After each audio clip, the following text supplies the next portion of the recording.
rich. Recent studies show that 45% of Gen Z and millennials are obsessed with the idea of being rich, potentially leading to money dysmorphia.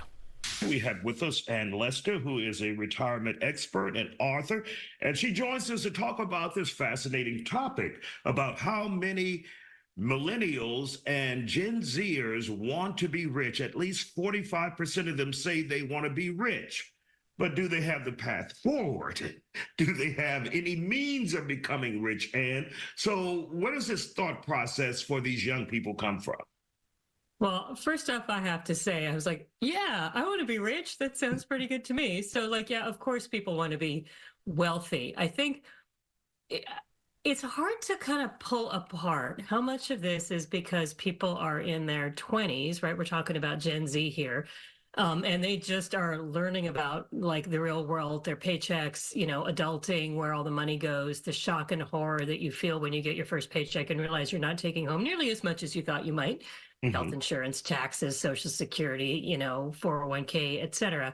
So I'd love to see this study repeated in 5 or 10 years on the same group of people and see if they still feel the same way. But I think there's something else that's going on that's different for this generation, which is they're the first generation who has grown up with a smartphone in their hands since they were in maybe elementary school or middle school, which is really, really different, right? The presence of advertising, the presence of not just keeping up with the Joneses, but like keeping up with the whole world and aspirational figures on places like TikTok that are making money by selling a lifestyle is totally different. And I have to think that's part of what's going on here.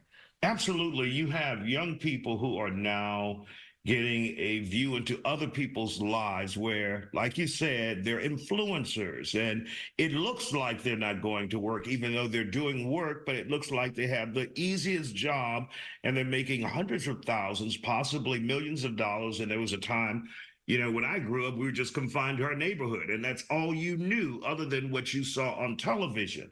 So is this a realistic approach? Obviously, you want to talk to these people again in 5 years and see where they stand with this. But for those who are pursuing these dreams, what advice would you tell them to build that wealth that they'd like to get? So you're picking up something really fascinating that was also highlighted in this study, which is that the people that said they wanted to be rich were doing a slightly less good job of actually saving than people who didn't have that same kind of behavioral tick in them.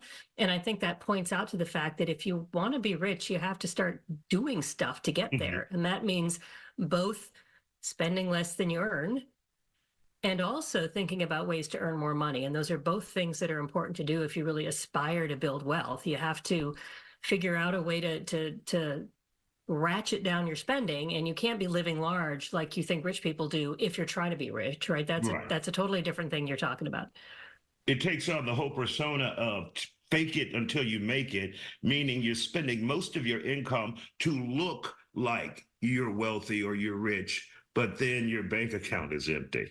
You said, when I'm going to say when we were growing up, right, I used to anchor how poor I felt like I was, which was mostly in my head, on our across the street neighbors because they got an electric lawnmower while I was still pushing the push mower. Let me tell you how much fun that was. Life is not fair, and life is not fair. No, it was not. And they got a car with air conditioning, and we, didn't have it. I was just like, how come they get what? But that was it, right? That was it. That was my benchmark. And now there's so much more to aspire that looks like it's something your peers are getting. We don't know anything about those financial lives. We don't know how much debt they might have. We don't know how much, we know nothing other than what they're choosing to show us about their lives. And it's really dangerous to kind of bake in that must be reality. So, I think the best things I can say to help people who are struggling with this is, talk to some people. Talk to some people and understand what their financial lives are like so that you can ground yourself in a little more reality than what you might be getting on your social media feed. Absolutely. Any other advice where people can get advice and get your book as well? Oh, well, thank you. Yes, you can get my book on any of the online places or any at your local bookstore. It's out and can be purchased there. You can also find more tips on my website, which is annlester.com, Ann with an E.